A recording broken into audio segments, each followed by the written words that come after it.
Yes, class. So now today we will start with the next part of the equilibrium, that is ionic equilibrium in solution. So where now equilibrium will be attained in case of ionic compounds. ठीक है, ਹੁਣ ਅਸੀਂ ਕੁਝ ionic compounds ਦੀ ਗੱਲ ਕਰਾਂਗੇ. ਠੀਕ ਹੈ, ਜਿਨ੍ਹਾਂ ਵਿੱਚ ਸਾਡੇ ਕੋਲ equilibrium attain ਹੋਏਗਾ ਤੇ ਉਹਦੀ ਅਸੀਂ study ਕਰਾਂਗੇ. ਠੀਕ ਹੈ. So first term that we are going to discuss in this chapter is strong and weak electrolytes and ionic equilibrium in solution. First of all, let us discuss that what is the meaning of electrolytes. So see, what are electrolytes? Electrolyte is defined as a compound whose aqueous solution or melt conduct electricity. ਦੇਖੋ ਬੇਟਾ electrolyte ਕੀ ਹੁੰਦਾ ਹੈ? ਕੋਈ ਵੀ chemical compound ਜਿਹਨੂੰ ਅਸੀਂ ਪਾਣੀ 'ਚ ਡਿਜ਼ੋਲਵ ਕਰ ਦਈਏ. ਠੀਕ ਹੈ, ਮਤਲਬ ਉਹਨੂੰ ਐਕੋ ਸਟੇਟ 'ਚ ਅਸੀਂ ਕਨਵਰਟ ਕਰਤਾ, ਪਾਣੀ 'ਚ ਡਿਜ਼ੋਲਵ ਕਰਕੇ ਜਦੋਂ ਉਹ ਆਪਣੇ ਆਇਨਸ ਦੇਵੇ ਤੇ ਇਲੈਕਟ੍ਰਿਸਿਟੀ ਕੰਡਕਟ ਕਰੇ, ਉਹਨੂੰ ਅਸੀਂ ਕੀ ਬੋਲਦੇ ਆ? ਇਲੈਕਟ੍ਰੋਲਾਈਟ. ਸੋ ਇਲੈਕਟ੍ਰੋਲਾਈਟ ਕੀ ਆ? ਉਹ ਕੰਪਾਊਂਡ ਜਿਹਦਾ ਐਕੁਅਸ ਸੋਲਿਊਸ਼ਨ, ਕਿਉਂਕਿ ਜਦੋਂ ਅਸੀਂ ਕਿਸੇ ਵੀ ਕੈਮੀਕਲ ਕੰਪਾਊਂਡ ਨੂੰ ਪਾਣੀ 'ਚ ਡਿਜ਼ੋਲਵ ਕਰਾਂਗੇ ਉਹ ਉਦੋਂ ਹੀ ਆਪਣੇ ਆਇਨ ਵਿੱਚ ਫਰਨਿਸ਼ ਹੁੰਦਾ ਹੈ ਨਾ, ਤੇ ਜਦੋਂ ਆਪਣੇ ਆਇਨ ਵਿੱਚ ਫਰਨਿਸ਼ ਹੋਊਗਾ ਆਇਨ ਉਹਦੇ ਮੂਵ ਕਰਨਗੇ ਤੇ ਕੀ ਕੰਡਕਟ ਹੋਏਗਾ? ਇਲੈਕਟ੍ਰਿਸਿਟੀ. ਸੋ ਇਲੈਕਟ੍ਰੋਲਾਈਟ ਕੀ ਆ? ਉਹ ਕੰਪਾਊਂਡ ਜਿਹੜਾ ਕੀ ਆ ਆਪਣੇ ਐਕੁਅਸ ਸੋਲਿਊਸ਼ਨ ਦੇ ਵਿੱਚ ਇਲੈਕਟ੍ਰਿਸਿਟੀ ਕੰਡਕਟ ਕਰੇ. On the other hand a compound whose aqueous solution do not conduct electricity, ਉਹਨੂੰ ਅਸੀਂ ਕੀ ਬੋਲਦੇ ਆ? Non electrolyte. ਠੀਕ ਹੈ, ਅਸੀਂ ਡੇਲੀ ਲਾਈਫ ਦੀ ਐਗਜ਼ਾਮਪਲ ਕੰਸੀਡਰ ਕਰਦੇ ਹਾਂ ਇਸ ਚੀਜ਼ ਨੂੰ ਸਮਝਣ ਲਈ. ਫੋਰ ਐਗਜ਼ਾਮਪਲ ਜੇ ਅਸੀਂ ਸੌਲਟ ਦੀ ਐਗਜ਼ਾਮਪਲ ਲਈਏ ਹੈ ਨਾ, ਜਿਹੜਾ ਅਸੀਂ ਕਾਮਨ ਸੌਲਟ ਘਰ ਵਿੱਚ ਯੂਜ਼ ਕਰਦੇ ਹਾਂ, ਦੈਟ ਇਜ਼ NaCl. ਹੁਣ ਜਿਹੜਾ NaCl ਆ, ਜੇ ਤੁਸੀਂ ਇਹਨੂੰ ਇੱਦਾਂ ਹੀ ਸੋਲਿਡ ਸਟੇਟ ਦੇ ਵਿੱਚ ਲੈ ਕੇ, ਠੀਕ ਹੈ, ਮਤਲਬ ਇੱਦਾਂ ਹੀ ਤੁਸੀਂ ਇਹਨੂੰ ਐਕੂਏਟ ਨਹੀਂ ਕੀਤਾ, ਇਹਨੂੰ ਪਾਣੀ 'ਚ ਡਿਜ਼ੋਲਵ ਨਹੀਂ ਕੀਤਾ, ਸਿੱਧਾ ਤੁਸੀਂ ਸੋਲਟ ਲਿਆ, ਵਾਈਟ ਕਿਸੇ ਬੀਕਰ 'ਚ ਪਾਤਾ, ਬਾਹਰੋਂ ਅਸੀਂ ਪੂਰਾ ਸੈਟਅਪ ਲਾਤਾ. ਠੀਕ ਹੈ, ਇਲੈਕਟ੍ਰੋਡਸ ਵਗੈਰਾ ਪਾ ਕੇ ਬੈਟਰੀ ਲਾਤੀ. ਠੀਕ ਹੈ, ਅਸੀਂ ਇੱਥੇ ਗਲਵੈਨੋਮੀਟਰ ਲਾਤਾ ਕਰੰਟ ਡਿਟੈਕਟ ਕਰਨ ਲਈ, ਕੀ ਲਾਤੀ, ਸਾਰਾ ਅਸੀਂ ਵਾਇਰ ਵਗੈਰਾ ਲਾ ਕੇ ਆਪਰੇਟਸ ਜੋੜਤਾ, ਤੇ ਅਸੀਂ ਉਹ ਸਵਿਚ ਔਨ ਕਰਾਂਗੇ ਤੇ ਓਬਵੀਅਸਲੀ ਕੋਈ ਵੀ ਇਲੈਕਟ੍ਰਿਸਿਟੀ ਪਾਸ ਨਹੀਂ ਹੋਏਗੀ, ਗਲਵੈਨੋਮੀਟਰ ਕੋਈ ਡਿਫਲੈਕਸ਼ਨ ਸ਼ੋ ਨਹੀਂ ਕਰੇਗਾ. ਕਿਉਂ? ਕਿਉਂਕਿ NaCl ਸੋਲਿਡ ਸਟੇਟ 'ਚ ਵੀ ਅਸੀਂ ਲਿਆ, ਇਹਨੇ ਕੋਈ ਵੀ ਆਪਣੇ ਆਇਨ ਨਹੀਂ ਫਰਨਿਸ਼ ਕਰਨੇ. ਲੇਕਿਨ ਉਹੀ ਜੇ NaCl ਜਿਹੜਾ ਤੁਸੀਂ ਲਿਆ ਉਹਨੂੰ ਜੇ ਅਸੀਂ ਪਾਣੀ ਵਿੱਚ ਡਿਜ਼ੋਲਵ ਕਰ ਦਈਏ, ਮਤਲਬ ਉਹਦਾ ਐਕੁਅਸ ਸੋਲਿਊਸ਼ਨ ਬਣਾ ਲਈਏ, ਠੀਕ ਹੈ, ਉਹੀ ਜੋ ਕਾਮਨ ਸੌਲਟ ਉਹਨੂੰ ਪਾਣੀ ਵਿੱਚ ਹੀ ਡਿਜ਼ੋਲਵ ਕਰ ਲਈਏ, ਠੀਕ ਹੈ, ਤੇ ਫਿਰ ਅਸੀਂ ਉਸ ਸੋਲਿਊਸ਼ਨ ਨੂੰ ਜਦੋਂ ਇਲੈਕਟ੍ਰਿਸਿਟੀ ਉਹਦੇ ਵਿੱਚੋਂ ਪਾਸ ਕਰਾਂਗੇ ਸੇਮ ਆਪਰੇਟਸ ਲਾ ਕੇ, ਤੇ ਕੀ ਹੋਏਗਾ? ਗਲਵੈਨੋਮੀਟਰ ਡਿਫਲੈਕਸ਼ਨ ਸ਼ੋ ਕਰੇਗਾ. ਸੋ ਇਹਦਾ ਮਤਲਬ ਜਦੋਂ ਅਸੀਂ ਇਸ NaCl ਨੂੰ ਪਾਣੀ 'ਚ ਪਾਇਆ, ਇਹ ਆਪਣੇ ਆਇਨਸ 'ਚ ਟੁੱਟਿਆ, ਇਹਦੇ ਆਇਨਸ ਰਿਸਪੈਕਟਿਵਲੀ ਮੂਵ ਕੀਤੇ ਤੇ ਕੀ ਪ੍ਰੋਡਿਊਸ ਹੋਇਆ? ਇਲੈਕਟ੍ਰਿਸਿਟੀ. ਠੀਕ ਹੈ, so it means it is a electrolyte. So electrolyte ਕੀ ਹੈ? ਕੋਈ ਵੀ ਕੈਮੀਕਲ ਕੰਪਾਊਂਡ ਜਿਹਦਾ aqueous solution, obviously solid state ਦੇ ਵਿੱਚ ਕੋਈ ਵੀ ਆਇਨਿਕ ਕੰਪਾਊਂਡ ਹੋਵੇ ਇਲੈਕਟ੍ਰਿਸਿਟੀ ਕੰਡਕਟ ਨਹੀਂ ਕਰਦਾ. 10th ਕਲਾਸ ਦੇ ਵਿੱਚ ਵੀ ਤੁਸੀਂ ਪੜ੍ਹਿਆ ਸੀ ਚੈਪਟਰ 4 ਦੇ ਵਿੱਚ ਵੀ, ਕੋਈ ਵੀ ਕੈਮੀਕਲ ਕੰਪਾਊਂਡ ਆਇਨਿਕ ਹੋਵੇ ਉਹ ਕਦੀ ਵੀ ਸੋਲਿਡ ਸਟੇਟ ਦੇ ਵਿੱਚ ਇਲੈਕਟ੍ਰਿਸਿਟੀ ਕੰਡਕਟ ਨਹੀਂ ਕਰੇਗਾ, ਭਾਵੇਂ ਉਹ ਆਇਨਿਕ ਆ. ਕਿਉਂ? ਕਿਉਂਕਿ ਸੋਲਿਡ ਸਟੇਟ ਦੇ ਵਿੱਚ ਉਹਦੇ ਆਇਨਸ ਨਹੀਂ ਬਣਨੇ, ਲੇਕਿਨ ਜਦੋਂ ਹੀ ਉਹ ਐਕੁਅਸ ਸਟੇਟ ਦੇ ਵਿੱਚ ਆਏਗਾ ਆਪਣੇ ਆਇਨਸ ਵਿੱਚ ਜਿਹੜਾ ਟੁੱਟ ਜਾਂਦਾ, ਫਰਨਿਸ਼ ਹੋ ਜਾਂਦਾ, ਜਿਹਦੇ ਕਰਕੇ ਉਹਦੇ ਆਇਨਸ ਮੂਵ ਕਰਦੇ ਆ ਤੇ ਕੀ ਪ੍ਰੋਡਿਊਸ ਹੁੰਦਾ? ਇਲੈਕਟ੍ਰਿਸਿਟੀ. ਠੀਕ ਹੈ, ਸੋ ਦੇਅਰਫੋਰ ਇਲੈਕਟ੍ਰੋਲਾਈਟ ਕੀ ਹੈ? ਇਲੈਕਟ੍ਰੋਲਾਈਟ ਕੀ ਹੈ? ਕੋਈ ਵੀ ਕੰਪਾਊਂਡ ਜਿਹਦਾ ਐਕੁਅਸ ਸੋਲਿਊਸ਼ਨ ਇਲੈਕਟ੍ਰਿਸਿਟੀ ਕੰਡਕਟ ਕਰੇ. ਜਿਹਦਾ ਨਹੀਂ ਕਰਦਾ ਉਹ ਹੋ ਗਿਆ ਨੋਨ ਇਲੈਕਟ੍ਰੋਲਾਈਟ. ਫੋਰ ਐਗਜ਼ਾਮਪਲ ਜੇ ਹੀ ਸੌਲਟ ਦੀ ਜਗ੍ਹਾ ਤੁਸੀਂ ਸ਼ੂਗਰ ਲੈ ਲਓ, ਠੀਕ ਹੈ, ਜੇ ਅਸੀਂ ਸ਼ੂਗਰ ਲੈ ਲਈਏ, ਸ਼ੂਗਰ ਨੂੰ ਭਾਵੇਂ ਅਸੀਂ ਪਾਣੀ 'ਚ ਡਿਜ਼ੋਲਵ ਕਰ ਲਈਏ ਤੇ ਭਾਵੇਂ ਅਸੀਂ ਉਹਦਾ ਉੱਦਾਂ ਸੋਲਿਊਸ਼ਨ ਬਣਾ ਲਈਏ, ਦੋਵਾਂ ਕੇਸ ਦੇ ਵਿੱਚ ਜਿਹੜਾ ਸ਼ੂਗਰ ਹੋਏਗਾ ਉਹਦਾ ਸੋਲਿਊਸ਼ਨ ਕਦੀ ਵੀ ਇਲੈਕਟ੍ਰਿਸਿਟੀ ਕੰਡਕਟ ਨਹੀਂ ਕਰੇਗਾ. ਇਹਦਾ ਮਤਲਬ sugar is a non electrolyte. Clear? Now we will see the degree of ionization or dissociation. ਹੁਣ ਕਹਿੰਦੇ the fraction of the total number of molecule. ਹੁਣ ਜਦੋਂ ਅਸੀਂ ਕਿਸੇ ਕੰਪਾਊਂਡ ਨੂੰ ਪਾਣੀ 'ਚ ਡਿਜ਼ੋਲਵ ਕੀਤਾ, ਉਹਦੇ ਵਿੱਚੋਂ ਕਿੰਨੀ ਉਹਦੀ ਫਰੈਕਸ਼ਨ, ਮਤਲਬ ਕਿੰਨੇ ਟੋਟਲ ਵਿੱਚੋਂ ਕਿੰਨੇ ਉਹਦੇ ਮੋਲਸ ਆਇਨਸ ਵਿੱਚ ਟੁੱਟ ਗਏ, ਉਹਨੂੰ ਅਸੀਂ ਕੀ ਬੋਲਦੇ ਹਾਂ? ਡਿਗਰੀ ਆਫ ਡੀਸੋਸੀਏਸ਼ਨ ਔਰ ਡਿਗਰੀ ਆਫ ਆਇਓਨਾਈਜੇਸ਼ਨ. ਠੀਕ ਹੈ, ਫੋਰ ਐਗਜ਼ਾਮਪਲ ਜੇ ਅਸੀਂ NaCl ਨੂੰ ਪਾਇਆ, ਸਪੋਜ਼ ਕਰੋ ਅਸੀਂ ਇਹਦੇ 2 ਮੋਲਸ ਪਾਏ, 2 ਵਿੱਚ ਸਪੋਜ਼ ਕਰੋ 1 ਮੋਲ ਜਿਹੜਾ ਵਾ ਉਹਦੇ ਆਇਨ ਬਣ ਗਏ. ਠੀਕ ਹੈ, ਸੋ ਮਤਲਬ ਇਹਦੀ ਡਿਗਰੀ ਆਫ ਡੀਸੋਸੀਏਸ਼ਨ ਕੀ ਆ ਜਾਏਗੀ? ਕਿੰਨੇ ਮੋਲਸ ਅਸੀਂ ਲਏ, ਕਿੰਨੇ ਡੀਸੋਸੀਏਟ ਹੋ ਗਏ. ਠੀਕ ਹੈ, ਸੋ ਕਿੰਨੇ ਮੋਲਸ ਵਿੱਚੋਂ ਕਿੰਨੇ ਆਇਨਸ ਵਿੱਚ ਟੁੱਟ ਜਾਂਦੇ ਆ, ਉਹਨੂੰ ਅਸੀਂ ਨਾ ਮੈਜਰ ਕਰਦੇ ਆ with alpha, that is degree of dissociation. ਕਿ ਕੋਈ ਵੀ ਇਲੈਕਟ੍ਰੋਲਾਈਟ ਵਾ ਉਹ ਕਿਸ ਹੱਦ ਤੱਕ ਡੀਸੋਸੀਏਟ ਹੋਇਆ ਆਪਣੇ ਆਇਨ ਦੇ ਵਿੱਚ, ਉਹਨੂੰ ਅਸੀਂ ਮੈਜਰ ਕਰਦੇ with the help of alpha, that is degree of dissociation which is equal to the number of moles dissolved, ਕਿੰਨੇ ਡੀਸੋਸੀਏਟ ਹੋਏ ਓਵਰ ਕਿੰਨੇ ਅਸੀਂ ਟੋਟਲ ਲਏ. ਕਲੀਅਰ ਹੈ ਜੀ? ਹੁਣ based upon the value of alpha, ਹੈ ਨਾ, ਕਿ ਕਈ ਜਿਹੜੇ ਹੋਣਗੇ ਕੰਪਾਊਂਡ ਇੱਦਾਂ ਦੇ ਹੋਣਗੇ ਇਲੈਕਟ੍ਰੋਲਾਈਟ ਜਿਹੜੇ ਬਹੁਤ ਜ਼ਿਆਦਾ ਆਇਨਸ ਦੇਣਗੇ, ਠੀਕ ਹੈ, ਜਿਹੜੇ ਬਹੁਤ ਜਲਦੀ ਡੀਸੋਸੀਏਟ ਹੋ ਜਾਣਗੇ, ਜ਼ਿਆਦਾ ਡੀਸੋਸੀਏਟ ਹੋਣਗੇ, ਤੇ ਕਈ ਇਲੈਕਟ੍ਰੋਲਾਈਟ ਇੱਦਾਂ ਦੇ ਹੋਣਗੇ ਜਿਹੜੇ घट डिसोसीएट होणगे क्योंकि हुण असीं ये तो कहता कि इलैक्ट्रोलाइट वो वा जिहदा एक्वा सल्यूशन सानूं की इलैक्ट्रिसिटी कंडक्ट करता है ना आयंस में टुटदा लेकिन वो जरूरी नहीं है कि हर तरह का इलैक्ट्रोलाइट इक्वली आयंस में टुटे ठीक है सो दैट इज़ वो अल्फा डिग्री ऑफ डिसोसीएशन वो जी वेरी कर सकती है वो बेसिस से साढ़े को दो तरह के इलैक्ट्रोलाइट होंगे आ strong electrolyte and weak electrolyte हुण स्ट्रोंग इलैक्ट्रोलाइट वो होगा जिहड़ा कंप्लीटली अपने आयंस में डिसोसीएट हो जाता for example NaOH KOH sodium hydroxide hydrochloric acid H2SO4 NaCl जो असीं इहनूं पानी च डिजोल्व करते कंप्लीटली जिन्ने मोल्स पावांगे वो सारे दे सारे मोल्स आयंस में कन्वर्ट हो जाते हैं ਉਹਨੂੰ ਅਸੀਂ ਕੀ बोलते हैं strong electrolyte therefore strong electrolyte की आ वो कैमिकल सबसटांस जिहड़ा कंप्लीटली अपने आयंस में टुट जे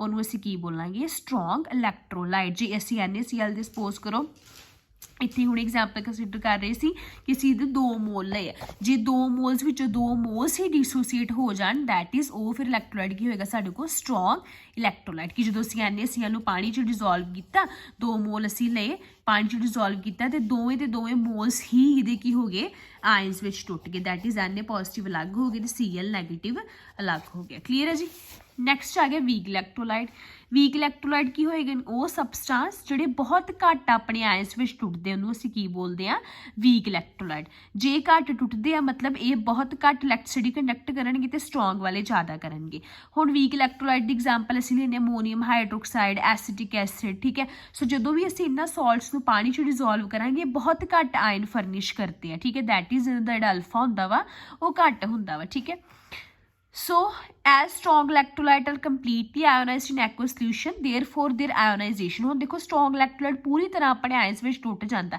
इस करके जो भी असीं किसी strong electrolyte की ionization शो करनी होवे कि किद्दां वो अपने आयन में टुटे असीं पूरा एरो पाने हैं ठीक है पूरा एक असीं straight headed single headed arrow पावांगे ठीक है क्लीयर है सो जिद्दां HCl नूं असीं पानी च पाया सानूं पता हाइड्रोनियम आयन बनदे आ ते क्लोराइड आयन बन गया ठीक है सोडियम हाइड्रोक्साइड नूं पाया सानूं पता Na पॉजिटिव ते OH नैगेटिव क्योंकि स्ट्रोंग इलैक्ट्रोलाइट वा इन्हां ने पूरे जिन्ने मोल्स पावांगे सारे के सारे ही आयंस में कन्वर्ट हो जाते हैं ठीक है लेकिन जो असी वीक इलैक्ट्रोलाइट की गल करांगे उस केस के की होएगा जिवें असीं एसिटिक एसिड की एग्जाम्पल ली जो असीं इनू पानी च पावांगे हुण एसिटिक एसिड किहड़े आयंस का बनिया it is made of acetate ion CH3CO negative ते H पॉजिटिव हुण जो इस इनू पानी च पावांगे ये बहुत घट अपने आयंस में डिसोसीएट होगा तो इस केस के इक्विलिब्रियम एग्जिस्ट करता वा ठीक है सो इत्थों ही साडे कोल आयनिक इक्विलिब्रियम बारे साडे कोल स्टडी हुई कि जो कोई वीक इलैक्ट्रोलाइट नूं असीं पानी च डिजोल्व करदे वो अपने आयंस में टुटदा वा लेकिन नाल दी नाल की आ इक्विलिब्रियम जिहड़ा वो एस्टैबलिश हो जाता ठीक है that is J इधरों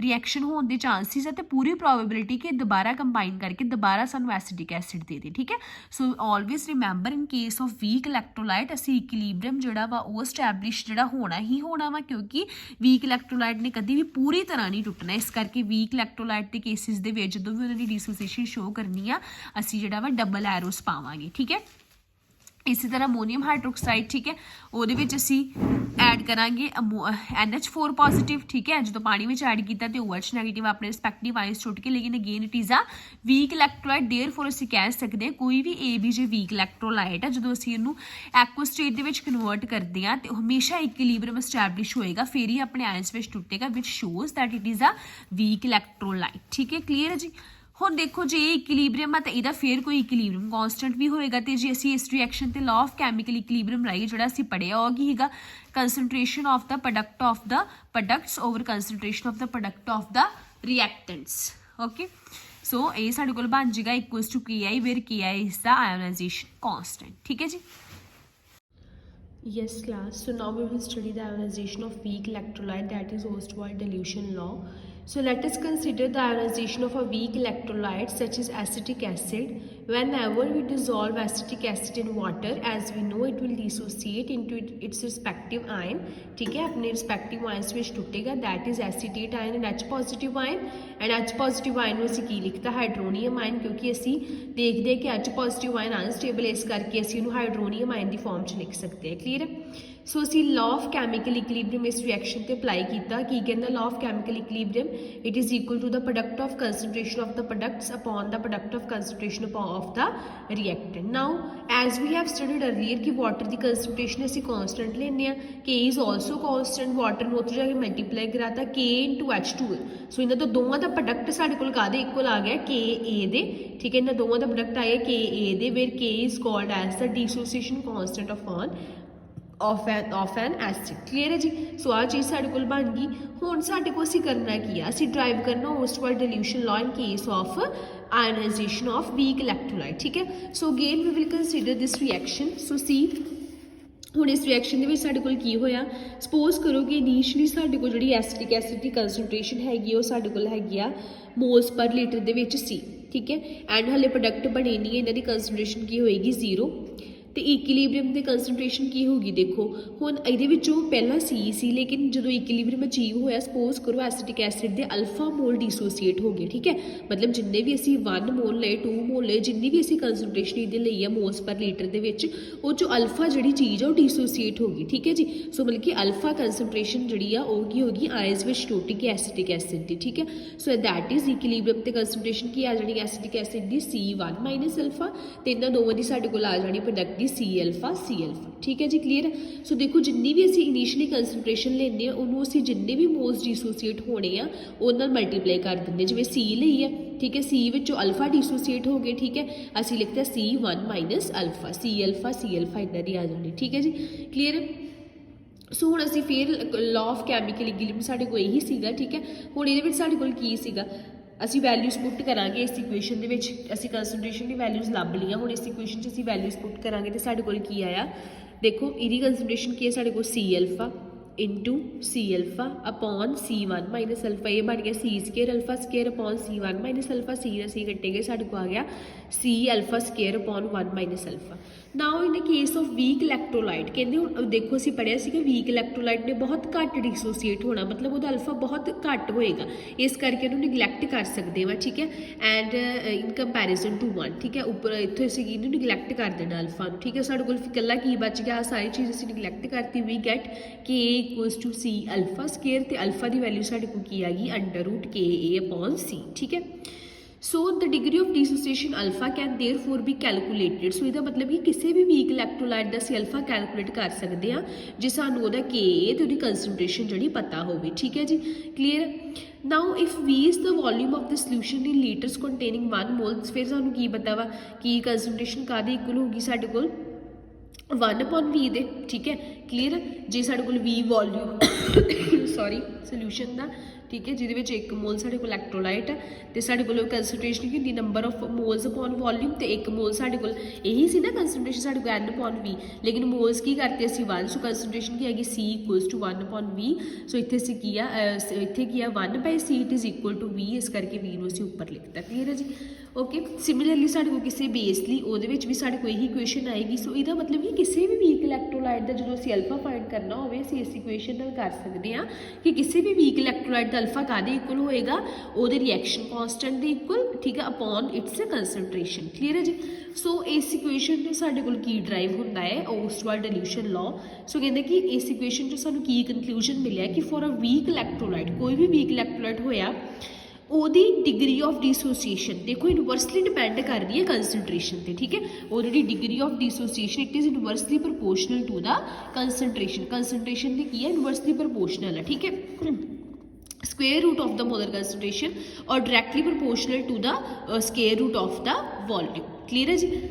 so and this is called as Ostwald dilution law कि किसी भी वीक इलैक्ट्रोलाइट का जो अल्फा होएगा डिग्री ऑफ डिसोसीएशन वो डायरेक्टली डिपेंड करेगी square root upon its volume. ठीक है, वो वॉल्यूम के स्केयर रूट ते it is inversely proportional to the square root of its concentration. This is called as the Ostwald dilution law.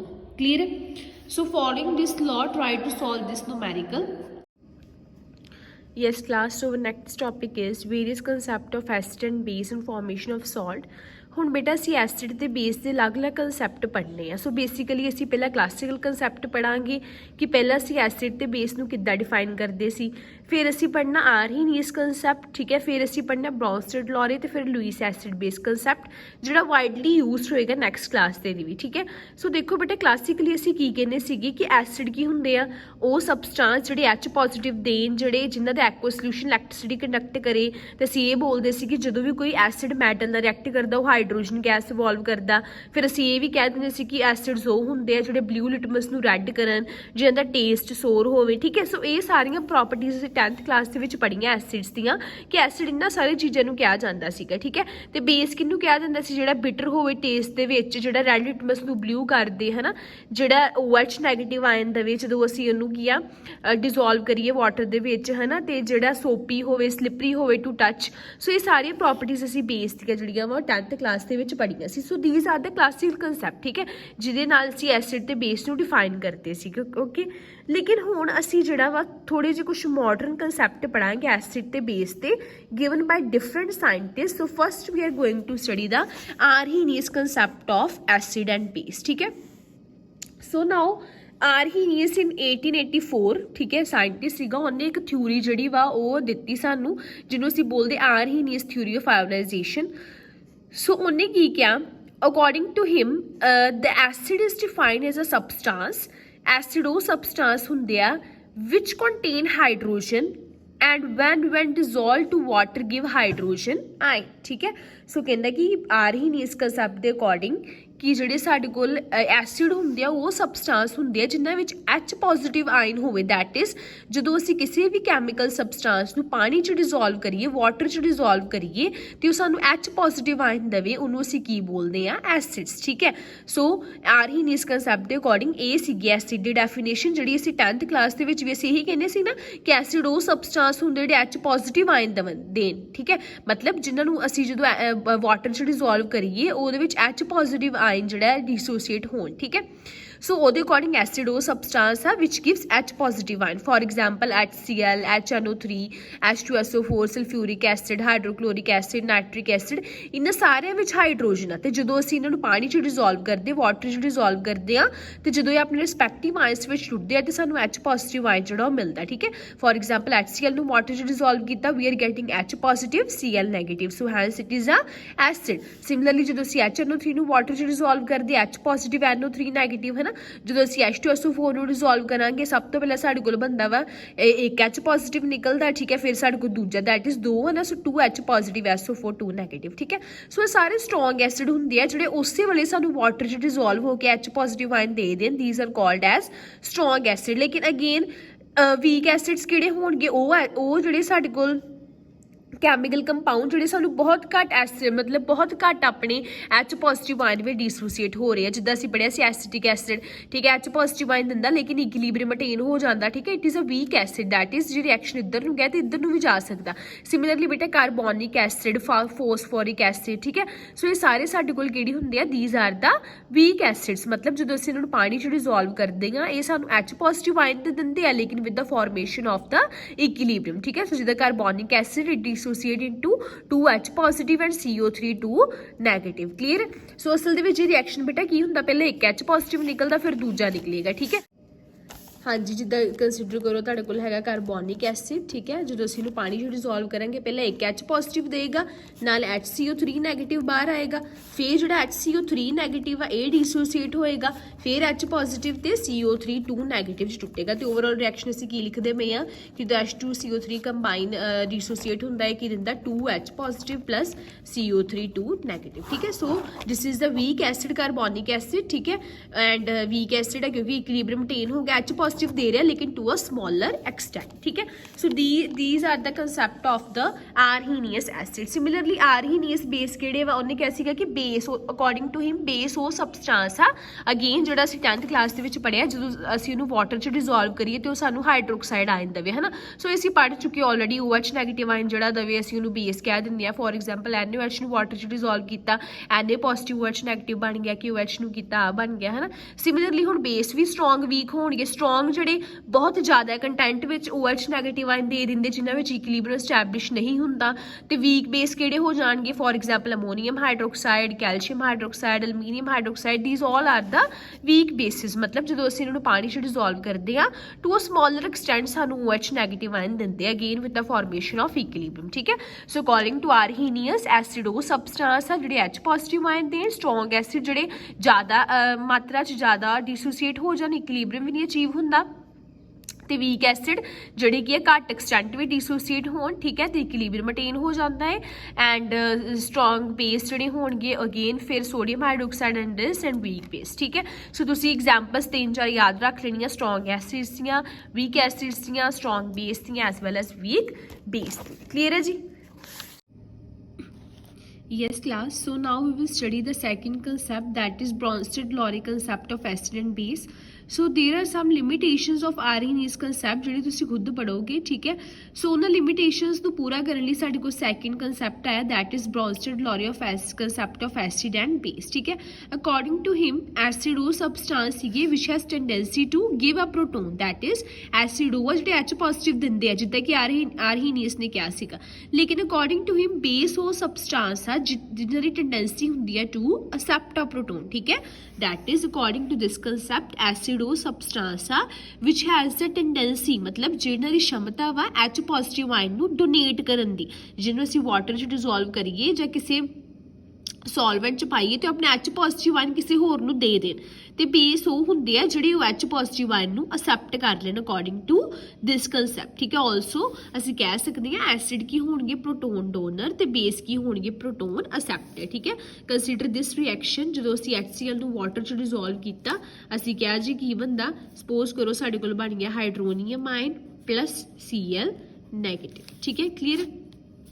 ਹੁਣ ਦੇਖੋ ਇਸ ਰਿਐਕਸ਼ਨ ਦੇ ਵਿੱਚ ਕੀ ਹੋਇਆ, ਜਿਹੜਾ HCl ਸੀਗਾ ਉਹਨੇ ਆਪਣਾ H ਪੋਜ਼ਿਟਿਵ ਦੇਤਾ ਵਾਟਰ ਨੂੰ। ਠੀਕ ਹੈ, ਤੇ ਕੱਚ ਕਨਵਰਟ ਕਰਤਾ ਉਹਨੂੰ ਹਾਈਡਰੋਨੀਅਮ ਆਇਨ ਦੇ ਵਿੱਚ। ਠੀਕ ਹੈ, ਦੇਅਰਫੋਰ HCl ਇਜ਼ ਅ ਐਸਿਡ ਕਿਉਂਕਿ ਇਹਨੇ ਕੀ ਕੀਤਾ ਆਪਣਾ H ਪੋਜ਼ਿਟਿਵ ਨੂੰ ਡੋਨੇਟ ਕਰਤਾ। ਠੀਕ ਹੈ, HCl ਕੀ ਹੋ ਗਿਆ ਸਾਡੇ ਕੋਲ ਐਸਿਡ, ਤੇ ਜਿਹੜਾ ਵਾਟਰ ਸੀਗਾ ਉਹਨੇ ਉਹ H ਪੋਜ਼ਿਟਿਵ ਅਸੈਪਟ ਕਰ ਲਿਆ। ਠੀਕ ਹੈ, ਅਸੈਪਟ ਕੀਤਾ ਦੈਟ ਇਜ਼ ਵਾਟਰ ਇੱਥੇ ਕੀ ਐਕਟ ਕਰ ਰਿਹਾ ਹੈ, ਬੇਸ। ਕਲੀਅਰ ਹੈ ਜੀ? ਸੋ ਮਤਲਬ ਸਾਡੇ ਕੋਲ ਕੀ ਹੋਇਆ, ਐਸਿਡ ਨੇ ਆਪਣਾ ਜਿੰਨੇ ਆਪਣਾ H ਪੋਜ਼ਿਟਿਵ ਦਿੱਤਾ, Bronsted-Lowry ਕੀ ਕਹਿੰਦਾ ਕਿ ਜਿਹੜਾ ਆਪਣਾ H ਪੋਜ਼ਿਟਿਵ ਦਊਗਾ ਇਹਨੇ ਦਿੱਤਾ ਤੇ ਆਪ Cl ਨੈਗੇਟਿਵ ਚ ਕਨਵਰਟ ਹੋ ਗਿਆ, ਕਿਹਨੂੰ ਦਿੱਤਾ, ਵਾਟਰ ਨੂੰ, ਤੇ ਜਿੰਨੇ ਅਸੈਪਟ ਕੀਤਾ H ਪੋਜ਼ਿਟਿਵ ਉਹ ਕੀ ਬਣ ਗਿਆ ਸਾਡੇ ਕੋਲ ਬੇਸ। ਠੀਕ ਹੈ, ਤੇ ਜਿੰਨੇ ਡੋਨੇਟ ਕੀਤਾ ਉਹ ਕੀ ਬਣ ਗਿਆ ਸਾਡੇ ਕੋਲ ਐਸਿਡ। ਕਲੀਅਰ ਹੈ ਜੀ? ਓਕੇ, ਸੋ ਹੁਣ ਦੇਖੋ ਇੱਕ ਹੋਰ ਅਸੀਂ ਐਗਜ਼ਾਮਪਲ ਕੰਸੀਡਰ ਕਰ ਲੈਂਦੇ ਹਾਂ। ਫੋਰ ਐਗਜ਼ਾਮਪਲ ਸਾਡੇ ਕੋਲ ਹੈਗਾ ਏ, let us consider carbonate ion when dissolved in water and it form this and hydroxide ion. Clear ਹੈ ਜੀ? ਹੁਣ ਇਸ ਕੇਸ ਦੇ ਵਿੱਚ ਦੇਖੋ ਜਿਹੜਾ ਕਾਰਬੋਨੇਟ ਆਇਨ ਆ ਉਹਨੇ ਕੀ ਕੀਤਾ, ਵਾਟਰ ਨੇ ਆਪਣਾ H ਪੋਜ਼ਿਟਿਵ ਦਿੱਤਾ ਤੇ ਇਹਨੇ ਕੀ ਕਰ ਲਿਆ, H ਪੋਜ਼ਿਟਿਵ ਅਸੈਪਟ ਕਰ ਲਿਆ। ਇਹਨੇ ਕੀ ਕੀਤਾ, ਆਪਣਾ H ਪੋਜ਼ਿਟਿਵ ਅਸੈਪਟ ਕਰ ਲਿਆ, ਦੇਅਰਫੋਰ ਇੱਥੇ ਹੁਣ ਇਹ ਕੀ ਹੈਗਾ ਏ, ਬੇਸ, ਤੇ ਵਾਟਰ ਨੇ ਆਪਣਾ H ਪੋਜ਼ਿਟਿਵ ਦੇ ਕੇ ਆਪ ਹਾਈਡਰੋਕਸਾਈਡ ਆਇਨ ਚ ਕਨਵਰਟ ਹੋ ਗਿਆ, ਤੇ ਵਾਟਰ ਇੱਥੇ ਕੀ ਐਕਟ ਕਰ ਰਿਹਾ ਏ, ਐਸਿਡ। ਕਲੀਅਰ ਹੈ ਜੀ? Okay, so this is the concept of Bronsted-Lowry acid and base. ਹੁਣ ਕਹਿੰਦੇ ਕਿ ਅਸੀਂ ਇਸ ਰਿਐਕਸ਼ਨ ਨੂੰ ਜੇ ਰਿਵਰਸ ਚ ਦੇਖੀਏ, ਫੋਰ ਐਗਜ਼ਾਮਪਲ ਜੇ ਆਹ ਰਿਐਕਸ਼ਨ ਤੁਸੀਂ ਰਿਵਰਸ ਚ ਦੇਖੋ, ਇਹਨੂੰ ਦੁਬਾਰਾ ਲਿਖ ਲੈਂਦੇ ਆ, HCl plus water hydronium ion plus Cl। Reverse 'ਚ ਦੇਖੋ ਤੇ ਕੀ ਹੋ ਰਿਹਾ, ਹਾਈਡਰੋਨੀਅਮ ਆਇਨ ਨੇ ਆਪਣਾ H ਪੋਜ਼ਿਟਿਵ ਦਿੱਤਾ। ਠੀਕ ਹੈ, ਕਿਹਨੂੰ ਦਿੱਤਾ, Cl ਨੈਗੇਟਿਵ ਨੂੰ। ਹੁਣ ਇੱਥੇ Cl ਨੈਗੇਟਿਵ ਕੀ ਕਰ ਰਿਹਾ, H ਪੋਜ਼ਿਟਿਵ ਅਸੈਪਟ ਕਰਕੇ HCl 'ਚ ਕਨਵਰਟ ਹੋ ਰਿਹਾ। ਠੀਕ ਹੈ, ਦੇਅਰਫੋਰ ਇੱਥੇ Cl ਨੈਗੇਟਿਵ ਕੀ ਆ, ਇਹਨੇ H ਪੋਜ਼ਿਟਿਵ ਅਸੈਪਟ ਕੀਤਾ, ਇਹ ਕੀ ਹੈ ਇੱਥੇ ਬੇਸ। ਇੱਥੇ ਕੀ ਸੀਗਾ HCl, ਇੱਥੇ HCl ਐਸਿਡ ਸੀਗਾ ਕਿਉਂਕਿ ਇਹਨੇ ਆਪਣਾ H ਪੋਜ਼ਿਟਿਵ ਦਿੱਤਾ। ਰਿਵਰਸ ਰਿਐਕਸ਼ਨ ਦੇਖ ਰਹੇ ਆ, ਹੁਣ ਹਾਈਡਰੋਨੀਅਮ ਆਇਨ ਨੇ ਆਪਣਾ H ਪੋਜ਼ਿਟਿਵ ਇਹਨੂੰ ਦਿੱਤਾ ਵਾ, ਤੇ ਇਹ ਕੀ ਹੈ ਇੱਥੇ ਐਸਿਡ, ਜਦ ਕਿ ਇੱਥੇ ਇਹ ਕੀ ਸੀਗਾ ਸਾਡੇ ਕੋਲ ਆਪਾਂ ਪੜਿਆ ਹੁਣੇ, ਬੇਸ। ਸੋ ਮਤਲਬ ਜਿਹੜਾ ਸਾਡੇ ਕੋਲ ਰਿਵਰਸੀਬਲ ਰਿਐਕਸ਼ਨ ਉਹ ਪੂਰਾ ਉਲਟਾ ਆ ਰਿਹਾ ਹੈ ਨਾ। ਸੋ ਇੱਥੋਂ ਸਾਡੇ ਕੋਲ ਇੱਕ ਜਿਹੜਾ ਵਰਡ ਬੇਟਾ ਡਰਾਈਵ ਹੁੰਦਾ, this is called as conjugate acid and conjugate base. ਠੀਕ ਹੈ, ਸੋ ਦੇਖੋ ਜਿਹੜਾ ਸਾਡੇ ਕੋਲ ਐਸਿਡ ਆ ਉਧਰ ਜਾ ਕੇ ਬੇਸ ਬਣ ਰਿਹਾ, ਉਹਨੂੰ ਅਸੀਂ ਬੋਲਦੇ ਆ ਕੌਨਜੂਗੇਟ ਐਸਿਡ ਦਾ ਕੌਨਜੂਗੇਟ ਬੇਸ। ਠੀਕ ਹੈ, ਇੱਥੇ ਸਾਡੇ ਕੋਲ ਐਸਿਡ ਆਏ। ਠੀਕ ਹੈ, ਇਹਨੂੰ ਅਸੀਂ ਲਿਖਦੇ ਆ ਕੌਨਜੂਗੇਟ ਐਸਿਡ HCl। ਠੀਕ ਹੈ, ਹੁਣ ਉਧਰ ਜਾ ਕੇ ਇਹ ਕੀ ਹੈ, ਉਧਰ ਜਾ ਕੇ ਇਹਨੇ ਕੀ ਕੀਤਾ, H ਪੋਜ਼ਿਟਿਵ ਆਪਣਾ ਗਵਾਤਾ। ठीक है, दैट इज ए की हैगा कॉन्जुगेट बेस, मतलब ਇਹਦਾ ਇਸ कॉन्जुगेट एसिड ਦਾ ए की बन गया कॉन्जुगेट बेस, क्योंकि इन्हें अपना H पॉजिटिव ਜਿਹੜਾ ਕਿਸੇ ਨੂੰ ਡੋਨੇਟ ਕਰਤਾ, देयरफॉर ਇਹ कॉन्जुगेट एसिड। लेकिन ਹੁਣ ਜੇ ਇਧਰੋਂ ਅਸੀਂ ਆਰ ਇਧਰ ਸਾਈਡ ਤੋਂ ਰਿਐਕਸ਼ਨ ਦੇਖੋ, Cl ਨੈਗੇਟਿਵ ਨੇ H ਪੋਜ਼ਿਟਿਵ ਅਸੈਪਟ ਕਰਕੇ HCl ਚ ਕਨਵਰਟ ਹੋ ਗਿਆ ਹੈ ਨਾ, ਸੋ ਇੱਥੇ ਇਹ ਕੀ ਹੈ ਕੌਨਜੂਗੇਟ ਬੇਸ। ਸੋ देयरफॉर ਕਿਸੇ ਵੀ ਕੌਨਜੂਗੇਟ ਐਸਿਡ ਦਾ ਕੌਨਜੂਗੇਟ ਬੇਸ ਕਿੱਦਾਂ ਬਣਦਾ ਵਾ, ਜਦੋਂ ਆਪਣਾ H ਪੋਜ਼ਿਟਿਵ ਡੋਨੇਟ ਕਰਦੇ। ਔਨ ਦਾ ਕੰਟਰੇਰੀ ਕੋਈ ਵੀ ਕੌਨਜੂਗੇਟ ਐਸਿਡ ਕਿੱਦਾਂ ਬਣਦਾ, ਜਦੋਂ ਕੋਈ ਕੌਨਜੂਗੇਟ ਬੇਸ ਆਪਣੇ ਦੇ ਵਿੱਚ H ਪੋਜ਼ਿਟਿਵ ਆਇਨ ਐਡ ਕਰ ਲੇ। ਠੀਕ ਹੈ, ਬਹੁਤ ਈਜ਼ੀ ਜੀ ਚੀਜ਼ ਹੈ, ਇਹਨੂੰ ਤੁਸੀਂ ਕਨਫਿਊਜ਼ ਨਹੀਂ ਹੋਣਾ। ਸਿੱਧੀ ਅਸੀਂ ਗੱਲ ਕਰ ਰਹੇ ਹਾਂ ਕਿ ਜਿਹੜਾ ਇੱਧਰ ਐਸਿਡ ਆ ਉਹ ਰਿਵਰਸੀਬਲ ਰਿਐਕਸ਼ਨ ਦੇ ਵਿੱਚ ਕੀ ਹੈਗਾ, ਬੇਸ ਆ। ਹੁਣ HCl ਆਪਾਂ ਕਹਿ ਰਹੇ ਕਿ HCl ਨੇ ਆਪਣੇ H ਪੋਜ਼ਿਟਿਵ ਡੋਨੇਟ ਕੀਤਾ, ਵਾਟਰ ਨੂੰ ਦੇਤਾ, देयरफॉर ਅਸੀਂ ਪੜਿਆ ਕਿ ਜਿਹੜਾ ਪ੍ਰੋਟੋਨ ਡੋਨੇਟ ਕਰੂਗਾ ਐਸਿਡ ਆ, HCl ਐਸਿਡ ਆ। ਠੀਕ ਹੈ, ਹੁਣ ਇੱਧਰ ਆਪ Cl ਨੈਗੇਟਿਵ ਚ ਕਨਵਰਟ ਹੋ ਗਿਆ, ਲੇਕਿਨ ਰਿਵਰਸੀਬਲ ਰਿਐਕਸ਼ਨ ਵੇਖੋ, Cl ਨੈਗੇਟਿਵ ਨੇ ਫਿਰ H ਪੋਜ਼ਿਟਿਵ ਆਇਨ ਅਸੈਪਟ ਕਰਕੇ HCl ਚ ਬਣ ਗਿਆ, ਮਤਲਬ ਬੇਸ। ਸੋ ਮਤਲਬ ਜਿਹੜਾ ਇੱਧਰ ਐਸਿਡ ਹੋਊਗਾ ਕੌਨਜੂਗੇਟ, ਉਹਦਾ ਕੌਨਜੂਗੇਟ ਬੇਸ ਕਿੱਦਾਂ ਬਣੂਗਾ, ਜਦੋਂ ਆਪਣੇ ਵਿੱਚ H ਪੋਜ਼ਿਟਿਵ ਰਿਮੂਵ ਮਤਲਬ ਡੋਨੇਟ ਕਰ ਦੂਗੇ। ਇਹੀ ਕਿਹਾ ਨਾ ਅਸੀਂ, ਕੋਈ ਵੀ ਕੌਨਜੂਗੇਟ ਐਸਿਡ ਉਹਦਾ ਕੌਨਜੂਗੇਟ ਬੇਸ ਅਸੀਂ ਕਿੱਦਾਂ ਪਛਾਣਨਾ ਵਾ, ਕੌਨਜੂਗੇਟ ਐਸਿਡ ਦਾ ਕੌਨਜੂਗੇਟ ਬੇਸ ਹੋਊਗਾ ਵਿਦਆਊਟ H ਪੋਜ਼ਿਟਿਵ ਆਇਨ। ਠੀਕ ਹੈ, that is Cl negative. Clear ਹੈ। ਹੁਣ ਆ ਇੱਧਰ ਸਾਡੇ ਕੋਲ ਐਸਿਡ ਬੇਸ ਸੀਗਾ, ਕਿਉਂਕਿ ਇਹਨੇ ਕੀ ਕੀਤਾ H ਪੋਜ਼ਿਟਿਵ ਇਹਦਾ ਦਿੱਤਾ ਅਸੈਪਟ ਕਰ ਲਿਆ, ਲੇਕਿਨ ਰਿਵਰਸੀਬਲ ਰਿਐਕਸ਼ਨ ਵੇਖੋ, ਇਹਨੇ ਜਿਹੜਾ ਆਪਣਾ H ਪੋਜ਼ਿਟਿਵ ਆ ਡੋਨੇਟ ਕੀਤਾ ਹੈ ਨਾ, ਸੋ ਇਹ ਕੀ ਹੋ ਗਿਆ ਸਾਡੇ ਕੋਲ, ਇਸ ਕੌਨਜੂਗੇਟ ਬੇਸ ਦਾ ਕੌਨਜੂਗੇਟ ਐਸਿਡ ਕੀ ਹੋ ਗਿਆ ਸਾਡੇ ਕੋਲ, ਦਿਸ ਵਨ। ਕਲੀਅਰ। ਓਕੇ, ਸੋ ਕਾਫੀ ਸਾਰੀਆਂ ਬੇਟਾ ਐਗਜ਼ਾਮਪਲਸ ਇਹਨਾਂ ਨੂੰ ਤੁਸੀਂ ਟਰਾਈ ਕਰਨ ਦੀ ਤੁਹਾਡੇ ਕੋਲੇ ਹੋ ਜਾਣੀਆਂ। ਦੈਟ ਇਜ਼ ਕੌਨਜੂਗੇਟ ਐਸਿਡ ਦਾ ਜਦੋਂ ਅਸੀਂ ਕੌਨਜੂਗੇਟ ਬੇਸ ਕਿੱਦਾਂ ਲੱਭਦਾ, H ਪੋਜ਼ਿਟਿਵ ਐਡ ਕਰਕੇ। ਠੀਕ ਹੈ, ਤੇ ਜੇ ਅਸੀਂ ਕੌਨਜੂਗੇਟ ਬੇਸ ਲੱਭਣਾ ਹੋਵੇ, ਅਸੀਂ ਕੌਨਜੂਗੇਟ ਐਸਿਡ ਚੋਂ H ਪੋਜ਼ਿਟਿਵ ਮਾਈਨਸ ਕਰ ਦੇਣਾ। ਠੀਕ ਹੈ। ਯੈਸ ਬੇਟਾ, ਕੰਸੀਡਰ ਦਿਸ ਐਗਜ਼ਾਮਪਲ ਕਿ ਜਦੋਂ ਅਸੀਂ HCl ਨੂੰ ਅਮੋਨੀਆ 'ਚ ਡਿਜ਼ੋਲਵ ਕੀਤਾ, ਦੇਖੋ ਹੁਣ ਇਹਨੇ ਕੀ ਕੀਤਾ, ਸਭ ਤੋਂ ਪਹਿਲਾਂ ਇਹਨੇ ਆਪਣਾ H ਪੋਜ਼ਿਟਿਵ ਡੋਨੇਟ ਕਰਕੇ ਅਮੋਨੀਆ ਨੂੰ ਦੇਤਾ, ਅਮੋਨੀਆ ਬਣ ਗਿਆ ਅਮੋਨੀਅਮ ਆਇਨ। ਦੈਟ ਇਜ਼ ਹੁਣ ਅਮੋਨੀਆ ਨੇ ਇਹਦਾ H ਪੋਜ਼ਿਟਿਵ ਅਸੈਪਟ ਕੀਤਾ, ਅਮੋਨੀਆ ਬਣ ਗਿਆ ਬੇਸ, ਇਹਨੇ ਆਪਣਾ H ਪੋਜ਼ਿਟਿਵ ਡੋਨੇਟ ਕੀਤਾ, ਇਹ ਬਣ ਗਿਆ ਐਸਿਡ। ਰਿਵਰਸੀਬਲ ਦੇ ਵਿੱਚ ਵੇਖੋ ਹੁਣ ਆਹ ਚੀਜ਼ ਸਾਡੇ ਕੋਲ ਬਣ ਗਈ। ਹੁਣ ਦੇਖੋ ਆਹ ਸਾਡੇ ਕੋਲ ਐਸਿਡ ਆ, ਇਹਦਾ ਕੌਨਜੂਗੇਟ ਬੇਸ ਕੀ ਹੋਏਗਾ, ਜੇ ਅਸੀਂ ਰਿਵਰਸੀਬਲ ਰਿਐਕਸ਼ਨ ਦੇਖੀਏ, Cl ਨੈਗੇਟਿਵ ਨੇ ਇੱਧਰੋਂ ਇੱਧਰ ਆਉਂਦੇ H ਪੋਜ਼ਿਟਿਵ ਗੇਨ ਕਰ ਲਿਆ, ਮਤਲਬ Cl ਨੈਗੇਟਿਵ ਕੀ ਹੋ ਗਿਆ, ਬੇਸ। ਸੋ ਮਤਲਬ ਇਸ ਕੌਨਜੂਗੇਟ ਐਸਿਡ ਦਾ ਕੌਨਜੂਗੇਟ ਬੇਸ ਕੀ ਹੋ ਗਿਆ, ਆ ਵਾਲਾ। ਠੀਕ ਹੈ, ਤੇ ਇੱਧਰੋਂ ਇੱਧਰ ਆਉਂਦੇ ਵੇਖੀਏ ਅਮੋਨੀਅਮ ਨੇ ਕੀਤਾ, H ਪੋਜ਼ਿਟਿਵ ਡੋਨੇਟ ਕੀਤਾ, ਤੇ ਅਮੋਨੀਅਮ ਕੀ ਬਣ ਗਿਆ, ਐਸਿਡ। ਠੀਕ ਹੈ, ਸੋ ਕੌਨਜੂਗੇਟ ਪੇਅਰ 1 ਕੀ ਬਣ ਗਿਆ, ਆ ਐਸਿਡ 1 ਬੇਸ 1, ਤੇ ਦੂਜੇ ਵਿੱਚ ਆ ਬੇਸ 2 ਤੇ ਐਸਿਡ 2। ਠੀਕ ਹੈ, ਸੋ ਕਾਫੀ ਐਗਜ਼ਾਮਪਲ ਹੈ, ਇਸ ਕਨਸੈਪਟ ਨੂੰ ਚੰਗੀ ਤਰ੍ਹਾਂ ਪੜ੍ਹਨਾ ਤੁਹਾਨੂੰ ਬਹੁਤ ਈਜ਼ੀ ਹੈ, ਸਮਝ ਆ ਜਾਣਾ। ਠੀਕ ਹੈ, ਕਲੀਅਰ। ਸੋ ਇੱਦਾਂ ਹੀ ਤੁਹਾਡੇ ਕੋਲ ਕਾਫੀ ਸਾਰੀਆਂ ਹੋਰ ਸੋਲਵਡ ਐਗਜ਼ਾਮਪਲਸ ਵਾ, ਇਹਨਾਂ ਨੂੰ ਟਰਾਈ ਕਰਨਾ, ਅਸੀਂ ਇਹਨੂੰ ਗੂਗਲ ਮੀਟ ਤੇ ਜਿਹੜਾ ਸੋਲਵ ਕਰ ਲਾਂਗੇ ਇੱਕ ਵਾਰੀ। ਨੈਕਸਟ ਬੇਟਾ ਸਾਡੇ ਕੋਲ ਆਉਂਦਾ Lewis concept of acid and base. ਦੇਖੋ according to this concept, acid ਉਹ ਸਬਸਟੈਂਸ ਹੁੰਦਾ which is capable of accepting a pair of electron. ਠੀਕ ਹੈ, ਇਹ ਅਸੀਂ ਪੜ੍ਹਿਆ ਸੀ ਪਹਿਲਾਂ ਵੀ ਕਿ ਐਸਿਡ ਉਹ ਹੋਣਗੇ ਜਿਹੜੇ ਲੋਨ ਪੇਅਰ ਜਿਹੜਾ ਅਸੈਪਟ ਕਰਨਗੇ, ਤੇ ਬੇਸ ਉਹ ਹੁੰਦੇ which has tendency to donate their electron pair. ਠੀਕ ਹੈ, ਜਿੱਦਾਂ ਅਸੀਂ ਗੱਲ ਕਰਦੇ BF3 ਤੇ NH3 ਦੇ ਵਿੱਚ ਰਿਐਕਸ਼ਨ।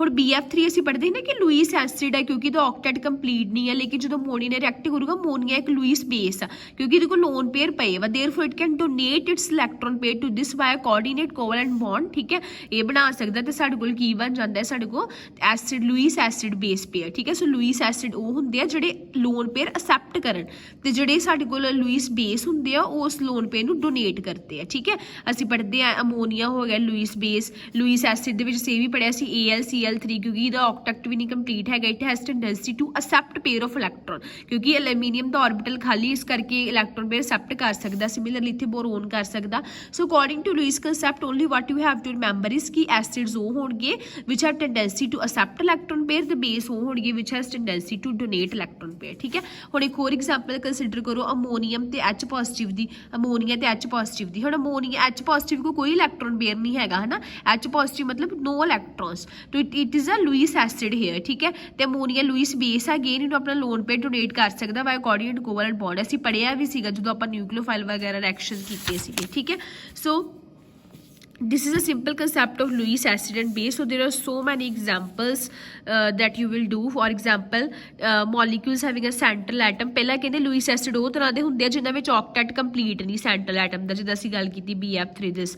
ਕਈ Lewis acid ਉਹ ਹੁੰਦੇ simple cation, ਜਿੱਦਾਂ ਜਿਨ੍ਹਾਂ ਕੋਲ ਇਲੈਕਟ੍ਰੋਨ ਪੇਅਰ ਨਹੀਂ ਹੈਗਾ, ਚਾਹੇ ਸਿਲਵਰ 2 ਪੋਜ਼ਿਟਿਵ, ਕਾਪਰ 2 ਪੋਜ਼ਿਟਿਵ। ਠੀਕ ਹੈ, ਇਹ ਵੀ Lewis acid ਹੈ ਕਿਉਂਕਿ ਇਹਨਾਂ ਵਿੱਚ ਆਰਬਿਟਲ ਖਾਲੀ, they can accept a pair of electron। ਠੀਕ ਹੈ, ਤੇ ammonia is a Lewis base। So there are so many examples, ਇਹਨੂੰ ਕਰਨਾ ਰੀਡ।